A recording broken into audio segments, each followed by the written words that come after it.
आप देख रहे हैं BA न्यूज लाइव। खबर हमारी, फैसला आपका। इस वक्त की बड़ी खबर बरेली से ब्यूरो नागेश गुप्ता के साथ। बरेली भाजपा की प्रवक्ता नूपुर शर्मा द्वारा पैगंबर-ए-इस्लाम हजरत मोहम्मद साहब पर की गई अभद्र टिप्पणी के बाद मुसलमानों में रोष के बाद IMC प्रमुख मौलाना तौकीर रजा खान द्वारा नूपुर शर्मा को भाजपा से बर्खास्त कर उनकी गिरफ्तारी की मांग करते हुए मांग न माने जाने पर 10 जून को बरेली सहित देश भर में धरना प्रदर्शन का ऐलान किया था। पिछले दिनों नूपुर शर्मा को पार्टी से निलंबित किए जाने पर मौलाना ने कहा था, अभी आधा काम हुआ है, आधा बाकी है, गिरफ्तारी ना होने तक नहीं रुकेगा। इस बीच मंगलवार को IMC प्रतिनिधिमंडल ने वरिष्ठ पुलिस अधीक्षक से मुलाकात कर पुलिस महानिदेशक को मुकदमा दर्ज कर कार्यवाही को पत्र भेजा है। 10 जून को गंगा स्नान पड़ने पर शरारती तत्व अमन खराब ना कर सके, इसलिए फिलहाल धरना स्थगित कर दिया गया है। धरने की अगली तारीख का ऐलान जल्द ही किया जाएगा, जिसकी तारीख 15 दिन के अंदर ही होगी।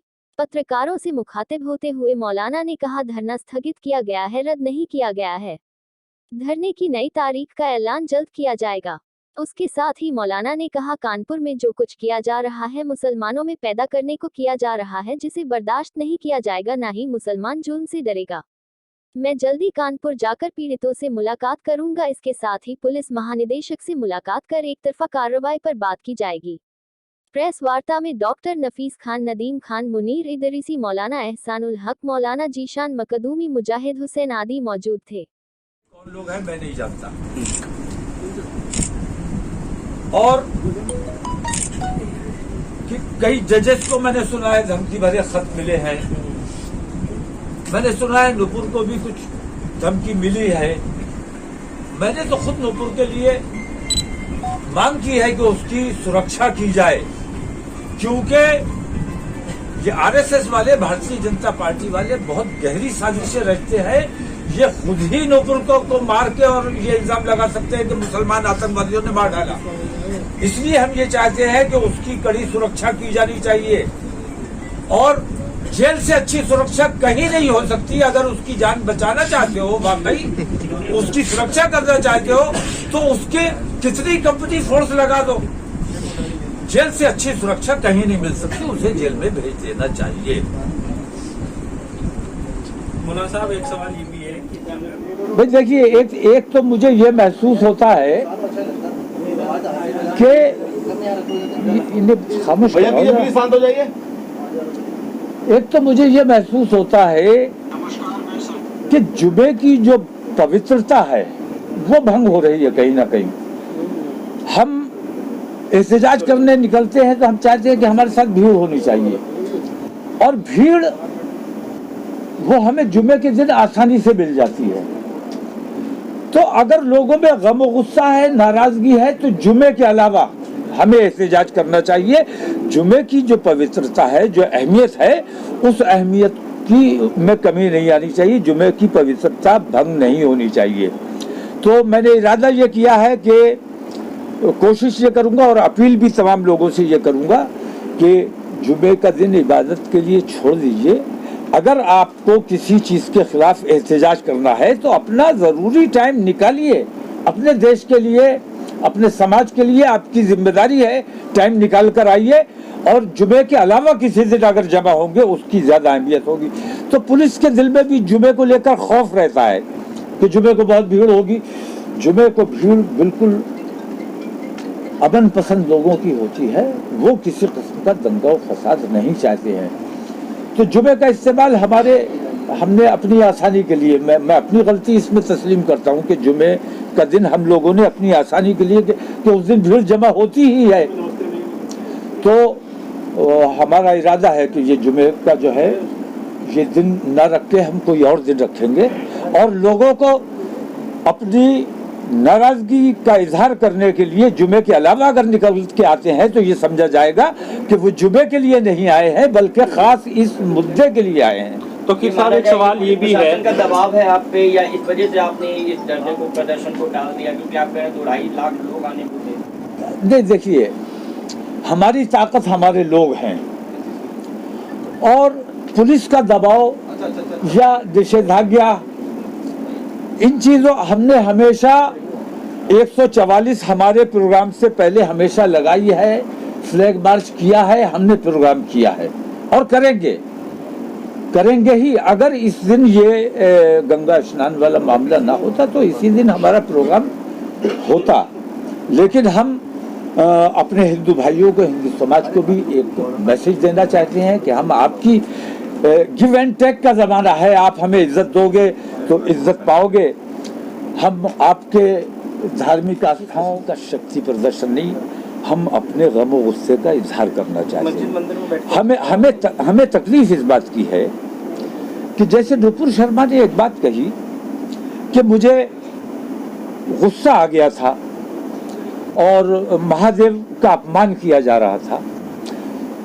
उनको ऐसा लगता है कि महादेव का अपमान किया जा रहा था। हम जो है, हम ये महसूस करते हैं कि वो जिसे शिवलिंग समझ रही हैं, शिवलिंग समझ के जिसकी पूजा करना चाहती हैं, जिसे महादेव समझ रही हैं, कहीं ऐसा ना हो, क्योंकि ये तो आस्था के साथ खिलवाड़ है एक तरह का, कि फव्वारे को आप शिवलिंग समझ के उसकी पूजा करने लगे। तो ये पूरे हिंदू समाज के लिए, और मैंने सुना है, मुझे कुछ मेरे हिंदू भाइयों ने ही बताया कि खंडित शिवलिंग की पूजा नहीं होती है,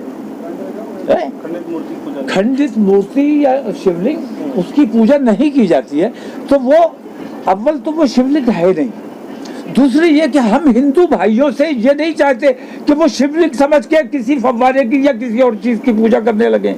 हम इसलिए रोकना चाहते हैं कि भाई पहले तहकीक तो कर लो कि वो शिवलिंग है या फव्वारा है। आप अपनी आस्था का इस तरह मजाक उड़ाएंगे तो ये अच्छी बात नहीं है, आप अपना नुकसान खुद कर रहे हैं। मुस्लिम दुश्मनी में मुसलमानों को सताने के लिए आप अगर अपनी आस्था का मजाक उड़ाते हैं तो ये आपके लिए ठीक नहीं है। आपको अपने हिंदू भाइयों को समझाना चाहिए कि शिवलिंग और फव्वारे में जो फर्क होता है उस फर्क को पहचानिए, और अगर खंडित मूर्ति है या खंडित शिवलिंग है तो उसकी पूजा वैसे भी नहीं की जाती। नहीं, जिसने नादानी की है, जिसने अपराध किया है, उसको सजा मिलनी चाहिए, उसका कोई समर्थन नहीं किया जा सकता। लेकिन जिसने गलती नहीं की है, जबरदस्ती उसको मुजरिम बना देना, ये अन्याय है। मैं इन तमाम चीज़ों के लिए कानपुर भी जाने का मेरा इरादा है। मैं जल्दी कानपुर भी जाऊंगा और वहाँ लोगों से मुलाकात करूंगा, और मैं हुकूमत से भी अपील करता हूँ, डीजीपी साहब से भी मुलाकात करूंगा, उनसे भी ये अपील करूंगा कि न्याय होना चाहिए, अन्याय नहीं होना चाहिए जिसने अपराध किया है। क्योंकि ताली एक हाथ से नहीं बजती है, लेकिन एक हाथ को वहां पर हथकड़ी पहनाई जा रही है, दूसरा हाथ आजाद छोड़ा हुआ है, ये अन्याय है। लेकिन वहाँ सारे वीडियो सामने आए, पत्थर ले जा रहे हैं, वीडियो सामने आए हैं। मेरे पास भी वीडियो है जिसमें पुलिस दूसरे पक्ष के साथ मिलकर मुसलमानों पर पथराव कर रही है। मेरे पास भी वीडियो है जिसमें हिंदू घर की छत पर से पथराव किया जा रहा है। वो तमाम वीडियोस हैं, प्रचलन में है और वायरल हो चुके हैं। उन वीडियोस का संज्ञान पुलिस को लेना चाहिए और उन पर कार्रवाई करनी चाहिए। उन घरों से जहां से पथराव हुआ है, उन घरों पर बुलडोजर की कार्रवाई की जानी चाहिए। हयात से आप कह रहे हैं, आपकी बात हुई थी, उनका आपने भी कहा था, ये तो जिला प्रशासन बताएगा। उसमें उनके मोबाइल के व्हाट्सएप पे तमाम चैटिंग, तमाम चीजें, PFI का कनेक्शन भी सामने आया है उसमें। भाई मेरा मोबाइल ले जाओ, मेरा लैपटॉप ले जाओ और कहीं का भी कनेक्शन निकाल के दिखा दो, इसका कोई मतलब नहीं होता। दुनिया से हमारे ताल्लुकात है, दुनिया से हम मुलाकात करते हैं, दुनिया से तुम ही बैठे हो आके यार, लोगों के फोन आते हैं, इसका मतलब नहीं है कि जिनको दिक्कत हो रही है भाई सवाल तो पूछेंगे ना।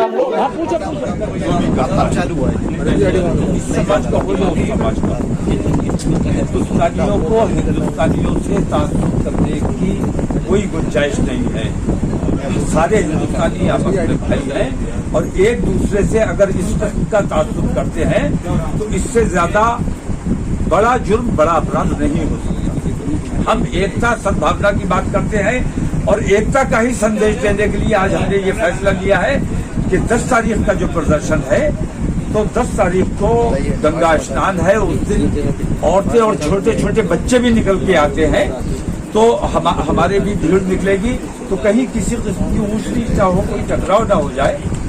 तो उनकी डेट तो फिक्स है, हमारी डेट फिक्स नहीं है, हम आगे और पीछे भी कर सकते हैं, लेकिन ज्ञापन हम अपना 10 तारीख को ही देंगे।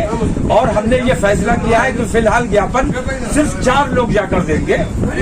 बाकी जुमे के दिन के लिए हमारा ये ऐलान है 10 तारीख के लिए कि तमाम लोग जुमे की नमाज मस्जिद में पढ़ेंगे, इस्लामिया में कोई नहीं जाएगा और तमाम लोग नमाज के बाद अपने अपने घरों को जाएंगे। जिसमें आखिरी सवाल को लेकर एक सवाल ये कानपुर में जाति हो रही है, ऐसा आरोप लगा रहे हैं। इसके ग्रुप एडमिन भी सपा के विधायक हैं, जिसमें ये बात कही गई है हिंदुओं के खिलाफ सम्मान न करें। देखिए, मैं कानपुर जा रहा हूँ, कानपुर जाने का मेरा इरादा है, कानपुर की सबकी रिपोर्ट लूंगा और कानपुर की रिपोर्ट फिर मैं लखनऊ डीजीपी साहब को भी दूंगा।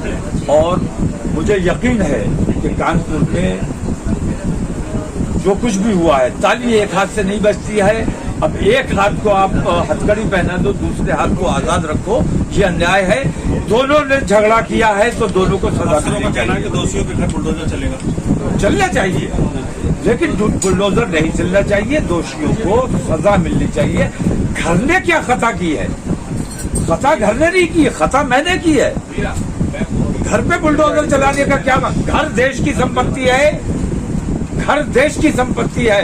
अपराधी मैं हो सकता हूँ, मेरा घर अपराधी नहीं हो सकता। चलिए, बहुत के बारे में आप लोगों को नहीं बोलना चाहिए कि साहब ये हमारे देश का मसला हम खुद निपटाएंगे। आप लोग मैं इस वक्त जो बोल रहा हूँ, मैं उसी नाराजगी, उसी गुस्से की वजह से बोल रहा हूँ कि अगर मेरे देश के प्रधानमंत्री ने, मेरे देश की सरकार ने मेरी बात सुन ली होती, क्योंकि मैं तो तुम्हारे घर का हूँ, तुम्हारा अपना हूँ, चाहे सौतेला हूं, सौतेला ही सही, लेकिन तुम्हारा अपना हूं, तुम्हारे देश का हूं। तो तुम मेरी बात ना सुन के विदेशों की बात सुनते हो, ये मेरे लिए बहुत तकलीफ की बात है। और मैं उन लोगों से भी ये अपील करता हूं, उन आतंकवादी संगठनों से भी, हमारे घरेलू मामलात में दखल देने की जरूरत नहीं है। और उन तमाम हुकूमतों से भी कि ये हमारा घरेलू मामला है, हम मजबूती से इस मामले की लड़ाई लड़ रहे हैं, हम कहीं कमजोर नहीं है। और हमें यकीन है कि आज नहीं तो कल हिंदू समाज में बेदारी आएगी और इसके खिलाफ मुहिम चलाएंगे कि अपने देश का सर विदेशों के सामने नहीं झुकने देंगे। प्रधानमंत्री नरेंद्र मोदी ने अभी तक अपनी चुप्पी नहीं तोड़ी है, ये चिंता का विषय है। हिंदू समाज को आवाज उठानी चाहिए कि प्रधानमंत्री बयान जारी करे और कोई सख्त कार्रवाई करे। जब तक वो सख्त कार्रवाई नहीं करेंगे तो आरएसएस के बयान से कोई फर्क नहीं पड़ रहा है, भारतीय जनता पार्टी के बयान से कोई फर्क नहीं पड़ रहा है, जब तक देश का प्रधानमंत्री नहीं बोलेगा, क्योंकि उसका बोला ही सरकार का बोला माना जाएगा। आज सरकार जब तक कोई निर्णय नहीं लेगी, बाकी दुनिया निर्णय लेती रहे, उसका कोई असर नहीं होना है। सरकार को निर्णय लेना चाहिए। सरकार आपकी आवाज सुन रही है, सारी मीडिया आपके पास में, तो क्या कहना चाहेंगे? तो सरकार से क्या कहना चाहेंगे? सरकार से मैं ये कहना चाहता हूँ कि जो कुछ भी माहौल बना है, जिस किस्म की चीजें चल रही हैं हमारे देश में, इन चीजों के खिलाफ एक तो सबसे पहला काम ये होना चाहिए कि इस मीडिया पर उन्होंने अपने कुछ प्रवक्ताओं पे पाबंदी लगाई है। प्रवक्ता पे पाबंदी पार्टी लगा सकती है, लेकिन चैनल पे पाबंदी लगाई जानी चाहिए कि ये हिंदू मुस्लिम और मंदिर मस्जिद जैसे मामलात की डिबेट्स नहीं कराई जाएंगी। ये काम सरकार कर सकती है, पार्टी नहीं कर सकती। तो सरकार को फैसला लेना चाहिए कि इस किस्म की डिबेट से देश में हिंदू मुस्लिम जो माहौल बन रहा है, ये देश के लिए बहुत घातक है। ये डिबेट्स फौरन बंद कर दी जानी चाहिए। और इसी डिबेट की वजह से आज जो देश का सर पूरी दुनिया के सामने झुका है, इसी डिबेट की वजह से झुका है। अगर इस डिबेट में नुपुर शर्मा की जुबान से गलत अल्फाज ना निकले होते तो ये नौबत ना आई होती। तो सबसे इन चैनलों से मैं अपील करूंगा कि आपकी भी अपनी देश के लिए कुछ जिम्मेदारी है। आप अपने देश में एकता, भाईचारे, प्यार मोहब्बत का माहौल बनाने की कोशिश करें। हम जिस तरह अपने इतने बड़े प्रोग्राम को जिसके लिए हम पिछले 15 दिन से तैयारियां कर रहे थे, हमें कल इत्तला मिली कि ये गंगा दशहरा है परसों रात में है। किसने दी? आपको पता है? नहीं, कल रात, परसों रात। नहीं कल मेरे पास, कल मेरे पास आया है, इनका मकसद है दूसरा। कल मेरे पास आया है किसी का व्हाट्सएप, तो हमने फौरन अपने इतने बड़े कार्यक्रम को मुलतवी कर दिया, कदम वापस नहीं लिया है, प्रोग्राम को मुलतवी किया है चंद रोज के लिए, और दूसरी तारीख का जल्दी ऐलान। कानपुर की जो पहलगाजी है